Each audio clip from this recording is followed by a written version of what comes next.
కానీ దానికి ఈ రకమైన కానీ సార్ అడ్డంకి ఇది ఏర్పడితే అంటే ఇక్కడ ఇంకొకటి ఎథికల్ పాయింట్ ఏంటంటే సార్, డబ్బులు యా మనవి, చూసేది మన వాళ్ళే. క్రికెట్ అంటే ఒక అభిమానంతో చాలా భక్తిగా చూసేటువంటి ప్రేక్షకులు భారతదేశంలో ఉంటారు. సో అట్లాంటి భారతీయులంతా కూడా క్రికెట్ని అంతే చాలా గ్రేట్గా క్రేజ్గా ఫీల్ అవుతూ ఉంటారు. అట్లాంటిది ఇండియా పాకిస్తాన్ మ్యాచ్ వస్తుందంటే మనం 100 కోట్ల మంది కూడా అదే టీవీ ముందు కూర్చొని చూస్తూ ఉంటారు. మనం చూడొచ్చు ఎన్ని ఓటీటీ ప్లాట్ఫామ్స్ పైన. సో ఈ పాకిస్తాన్ క్రికెటర్ల విషయంలో ఇందాక ఆ క్రికెట్ గ్రౌండ్ కాదు, అదొక యుద్ధ భూమిలాగా మారిపోయింది. పెహల్గాం తర్వాత, శ్రీలంక జోక్యం తర్వాత జరిగినటువంటి మ్యాచ్లో ఒక యుద్ధ భూమిలాగా మారిపోయినటువంటి పరిస్థితి. సో అందులో శత్రువుని తీసుకొచ్చి మన వాళ్ళతో కలపడం, లేదంటే మన టీంతో కలపడం, అందులో మన ప్లేయర్లు ఉన్నారా లేదా అని పక్కన పెడితే సన్ రైజర్స్ హైదరాబాద్ అనేది భారతీయకు సంబంధించినటువంటి టీం కాబట్టి ఎందుకు ఈ మాత్రం ఒక ఎథికల్ పాయింట్ని మిస్ అయింది కావ్య మారన్, ఎందుకు ఆలోచించలేకపోయింది? సో ఇక్కడే అసలు వ్యక్తిత్వాలు బయటకు వస్తాయి కదా. సొమ్ము మనది, తినేది వాళ్ళు, నిర్ణయాలు తీసుకునేది వాళ్ళు. ఏమైనా అడిగితే టెక్నికల్ ఇష్యూస్ చూపిస్తారు. అంటే ఈ ఎథికల్ పాయింట్స్ నేను మాట్లాడనండి, ఎందుకంటే ఏం ఎథిక్స్ ఉన్నాయి దీంట్లో? ఎథిక్స్ ఎలా ఉంటాయి మీకు? మరి పహల్గామ్ ఇన్సిడెంట్ జరిగిన తర్వాత ఏషియా కప్లో ఇండియా ఎందుకు పాకిస్తాన్తో సేమ్ గ్రూప్లో పెట్టించుకుని ఆడారు మన వాళ్ళు? 3 మ్యాచ్లు ఆడారు. మీరు ఏదో తప్పనిసరి పరిస్థితులు ఆడుంటే దాన్ని అవాయిడ్ చేయొచ్చు కదా బీసీసీఐ, అలా అవాయిడ్ చేయలేదు. సో అది దాంట్లో ఎథిక్స్ గురించి మాట్లాడడం మీనింగ్లెస్. ఎందుకంటే పహల్గామ్ తర్వాత మీరు పాకిస్తాన్ ఎందుకు ఆడుతున్నారు? ఆడటం మానేయండి. అలా మానేయకుండా రెవెన్యూ వస్తుంది ఇండియా పాకిస్తాన్ మ్యాచ్ అని బీసీసీఐ కానీ మన మన భారత ప్రభుత్వం కానీ ఎలాంటి అబ్జెక్షన్ లేకుండా పాకిస్తాన్తో ఆడారు. సో ఎథిక్స్ గురించి మాట్లాడడం అక్కడ అర్థం లేదు. నేను అనేది ఏంటంటే మీరు సెంటిమెంట్స్ని రెస్పెక్ట్ చేయండి, జనాలకి సెంటిమెంట్ని రెస్పెక్ట్ ఇవ్వండి, అంతేగాని ఎథిక్స్ అనేవి ఎవరికి లేవు. ఎథిక్స్ ఎవరికి ఉన్నాయి?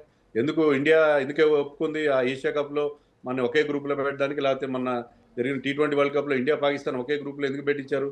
పెట్టినప్పుడు ఎందుకు అబ్జెక్షన్ చేయలేదు? మీరు తప్పనిసరిగా మీరు నెక్స్ట్ స్టేజ్లో సూపర్ 8లోనో సెమీస్లోనో ఆడాల్సి వస్తే పాకిస్తాన్తో ఆడక తప్పనిసరిగా ఆడాలి, అంతేగాని ఇండియా పాకిస్తాన్ మ్యాచ్ ఎక్కువ రెవెన్యూ వస్తుంది కాబట్టి ఇండియా పాకిస్తాన్ ఒకే గ్రూప్లో పెట్టి ఆడించడం అనేది మరి బీసీసీఐ కానీ భారత ప్రభుత్వం కానీ ఎందుకు ఒప్పుకుంది?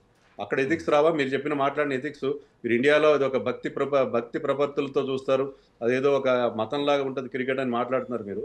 అంత భక్తి ప్రపత్తులు మన ప్రభుత్వానికి కానీ బీసీసీఐ కానీ లేవా? ఎందుకు ఒప్పుకున్నారు మరి ఆ రకంగా? సో ఇవన్నీ మన ఎథిక్స్ మాట్లాడదు. నేను అనేది అంటే జనంలో ఒక సెంటిమెంట్ ఉంది. జనంలో పాకిస్తాన్ క్రికెటర్స్ కానీ బంగ్లాదేశ్ క్రికెటర్స్ కానీ మనం ఎంకరేజ్ చేయొద్దు, వాళ్ళకి మనం ఎలాంటి మనీ ఇవ్వదు, ఎలాంటి అనే సెంటిమెంట్ ఉంది. ఆ సెంటిమెంట్ని గౌరవించాలి. ఆ గౌరవిస్తే బాగుంటుందని అంతవరకే మనం పరిమితి అయితే బాగుంటుంది. ఎథిక్స్ గురించి, నైతిక విలువల గురించి మాట్లాడడానికి ఎవరికి లేవు కదా నైతిక విలువలు. బీసీసీఐకి ఉన్నాయా? కావ్య మారన్ విషయంలో ఎందుకు ఈ నిర్ణయం తీసుకుంది నా ప్రశ్నకు సమాధానం చెప్పండి. ఎందుకంటే జనరల్ గా ఇట్లాంటి ఫ్రాంచైజీస్ లో పాకిస్తాన్ ప్లేయర్లను తీసుకోవడానికి ఆలోచన చేస్తూ ఉంటాయి. బట్ కావ్య మారన్ తీసుకున్న నిర్ణయం సమాధానం చెప్పండి. ఎథిక్స్ గురించి మాట్లాడుతున్నారు మీరు, నా ప్రశ్నకు సమాధానం చెప్పండి. ఎథిక్స్ ఉన్నాయి భారత ప్రభుత్వానికి, ఎందుకు ఒప్పుకున్నారు? ఒకే గ్రూప్ లో ఎందుకు పెట్టించారు మీరు ఏషియా కప్ లో, తర్వాత ఇక్కడ మొన్న వరల్డ్ కప్ లో? మరి ఎథిక్స్ మరి భారత ప్రభుత్వానికి బీసీసీఐకి లేవా? మీరు కావ్య మారన్ గురించి మాట్లాడుతున్నారు. అవును, కరెక్ట్ సార్, కరెక్ట్. ఎందుకంటే దాన్ని బీసీసీఐ బైకౌట్ చేయాలి, బీసీసీఐ బైకౌట్ చేయాల్సినటువంటి పరిస్థితులు ఉంటాయి. బట్ అక్కడ కూడా ఒకవేళ ఆ పాయింట్లో కూడా నేను ఇంకొక పాయింట్ అనుకుంటున్నా, ఒకవేళ ఈ ప్రభుత్వాలు బీసీసీఐ నిర్ణయం తీసుకొని 2 ప్లేయర్లను ఆడిపించినా కానీ బట్ మన ప్లేయర్లు చూపించినటువంటి విధానం మాత్రం హుందాగానే ఉన్నదన్నది నా వర్షన్. మీ ప్రశ్న నాకు అర్థం కాలేదు. నేను ఏమంటున్నా, గ్రౌండ్లో షేక్ హ్యాండ్ ఇవ్వకుండా సో మన ప్లేయర్లు కొంత హుందాగానే వ్యవహరించాలి కదా. అది కాదండి, మీరు మ్యాచ్ ఆడుతున్నప్పుడు మీరు మ్యాచ్ కొన్ని రూల్స్ ఉంటాయి, ఆ రూల్స్ పాటించాలి. షేక్ హ్యాండ్ ఎందుకు ఇవ్వకూడదు? మీరు మ్యాచ్ ఆడడానికి మీకు అభ్యంతరం లేదు, షేక్ హ్యాండ్ ఇవ్వడానికి ఏం అబ్జెక్షన్ ఉంది? మీరు మ్యాచ్ ఆడుతున్నారు, వాళ్ళతో ఆడుతున్నారు, వాళ్ళతో ఇంటరాక్ట్ అవుతున్నారు, టాస్ వేస్తున్నారు, మరి షేక్ హ్యాండ్ ఇవ్వడంలో ఎందుకు అబ్జెక్షన్ ఉండాలి? మీకు ఆడకపోతే మీకు అంత అభ్యంతరం ఉంటే మ్యాచ్ ఆడకండి, అంతేగాని దాంట్లో హిపోక్రసీ నాకైతే నేను దాన్ని సమర్థించను. ఏ రకంగా సమర్థించను? మరి మీకు అభ్యంతరం ఉంది పాకిస్తాన్తో, పాకిస్తాన్కి మాకు ఏమాత్రం పడట్లేదు, మేము వాళ్ళతో మొహం కూడా చూడం అని అనుకున్నప్పుడు you shouldn't have played that game.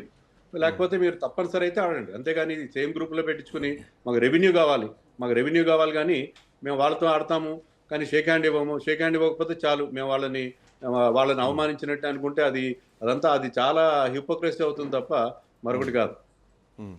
So ఇప్పుడు కావ్య మారన్ నిర్ణయం ఎట్లా ఉండొచ్చు సార్? దీని తర్వాత ఏమైనా చేంజెస్ ఉండొచ్చా? లైక్ కలకత్తా నైట్ రైడర్స్ లాంటి డిసిషన్స్ ఏమైనా పోవచ్చా? ఎందుకంటే దేశం అంతా కూడా నిరసన వ్యక్తం చేస్తుంది. అంటే బీసీసీఐ వాళ్ళు చెప్పినట్టుగా వాళ్ళైతే ఈ విషయంలో జోక్యం చేసుకోరు బీసీసీఐ, ఎందుకంటే బీసీసీఐకి ఎలాంటి సంబంధం లేదు. ఒక ఫ్రాంచైజీని వేరే లీగ్లో మీరు పలాని ప్లేయర్ని తీసుకోవాలని బీసీసీఐ ఎప్పుడు కూడా ఆదేశించలేదు. తీసుకుంటే ఎస్ఆర్హెచ్ వాళ్ళని నిర్ణయం తీసుకోవాలి, వాళ్ళ ప్రయోజనాలను దృష్టిలో పెట్టుకుని. వాళ్ళకి ఇండియాని నమ్ముకుని కదా వాళ్ళ స్టేక్ హోల్డర్స్ ఎవరు? ఫ్యాన్స్.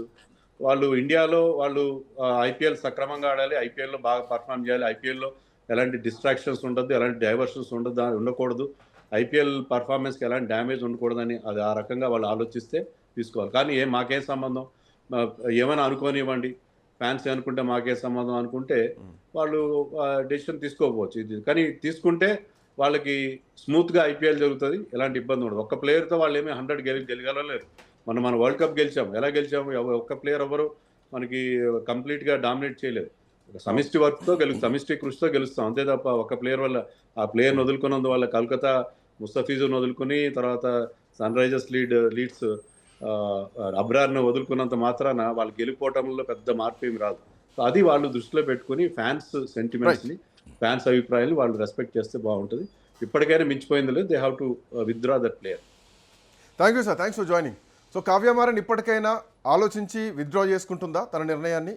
అబ్రార్ అహ్మద్ను టీంలో ఫ్యాన్స్తో సంబంధం లేకుండా తన నిర్ణయం అట్లాగే ఉంటే కనుక భారతదేశం మీద సంపాదనతో, భారత కరెన్సీతో, భారత అభిమానుల ఇష్టంతో చూసేటువంటి ఈ మ్యాచ్ ఖచ్చితంగా భారతదేశం బైకాట్ చేసేటువంటి ప్రమాదం కూడా కనిపిస్తోంది. ఎందుకంటే ఇప్పటికే సోషల్ మీడియా మొత్తం కూడా boycott Kavya Maran, boycott SRH అని చెప్పేసి సోషల్ మీడియా మొత్తం కూడా హ్యాష్ ట్యాగ్స్ ట్రెండ్ అవుతున్నాయి. కావ్య మారన్ నిర్ణయం అట్లాగా ఉంటే కనుక ఇది భారీ నష్టం సన్ రైజర్స్ హైదరాబాద్కి అని చెప్పడంలో ఎట్లాంటి సందేహం లేదు. దేశం అంతా ఒక్క దిక్కు నిల్చుంటే కావ్య మారన్ ఒక్క దిక్కు నిల్చుంది. చూడాలి కావ్య మారన్ మళ్ళీ ఏమైనా బ్యాక్ స్టెప్ తీసుకుంటుందా లేదా.